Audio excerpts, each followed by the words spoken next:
Welcome into the Cronkite Sports Report. I'm Ethan Tuttle. Well, if you're a Suns fan, last night didn't go so hot. The Clippers took Game 1 in the first round of the playoffs. The Clippers made big shot after big shot down the stretch, highlighted by Kawhi Leonard's 38 points, 12 of which came in the fourth quarter. Devin Booker and Kevin Durant put in 26 and 27 respectively, but in the final minute, the Clippers' defense proved too strong. Head coach Monty Williams wants to regroup quickly for Game 2 tomorrow. We missed shots in the paint that we typically make, but it didn't look like there was a great flow tonight. And we got to get more organized and run our stuff. One player on the Suns has been watching this team since he was just a kid and now has a chance to help them win a championship. Cronkite Sports reporter Zach Woodard has more on the guard's journey to the NBA.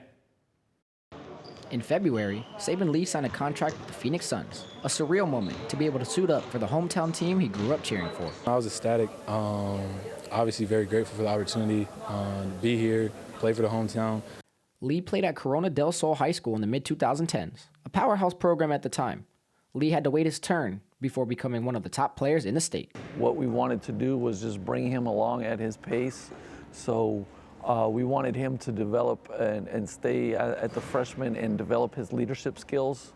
By his junior year, Lee was an all-state selection, receiving offers from schools like Louisville and Florida State, the same school that his dad, Amp, was an All-American running back for. But after a visit to his mom Natalie's alma mater, Vanderbilt, Saben committed to play for the Commodores and their head coach, Bryce Drew.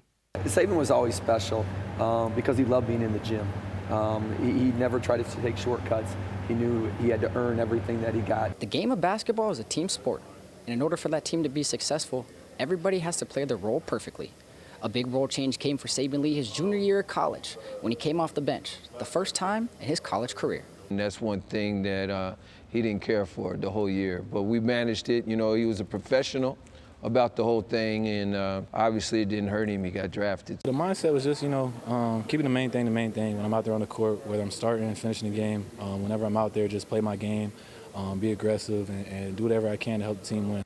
After a standout junior season where he was an all-SEC selection, Lee entered the NBA as a second-round pick, starting his career with Detroit before bouncing around, and then finally make his way back home to Phoenix. You know, there's a reason why he's been in our program for the rest of the season, because he helped us through a really rough stretch, and he's gotten better and better. I just love him. I love his heart, his tenacity. Lee's contract is up after this season, and while his future in Phoenix is uncertain, he's hoping to help bring an NBA title to his hometown team. In Phoenix, Zach Woodard, Cronkite Sports. Hey, Arizona State football held its annual spring game on Saturday. The event marked Kenny Dillingham's first as the team's head coach. Team Maroon and Team Gold battled over 4 7-minute quarters at Sun Devil Stadium, with each side sparking exciting plays. Despite lower attendance than usual, the game brought in plenty of excitement, whether it was seeing the Sun Devils compete or the energy supplied by the Bussin' with the Boys crew who stopped by for a visit. In the battle of Maroon versus Gold, Maroon came out on top with a 23-15 victory. Numerous players shined in the game, including quarterbacks Trenton Bourget and Drew Pine, who each threw a touchdown as the quarterback battle continues to heat up. Dillingham's squad has confidence heading into the summer.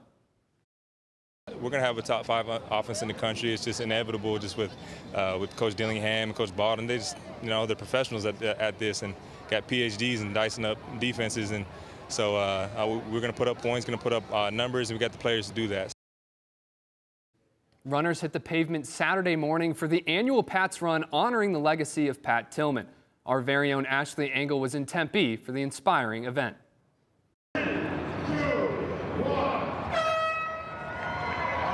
For 19 years, thousands have lined up at the start for a 4.2-mile run walk through the streets of Tempe for the annual Pats Run, an event supporting the Pat Tillman Foundation that invests in military veterans and their families. After 5 years service in the Army, the foundation supported me going back to school, and that meant a ton to me. It made it possible. Many families and participants have done this race since the beginning.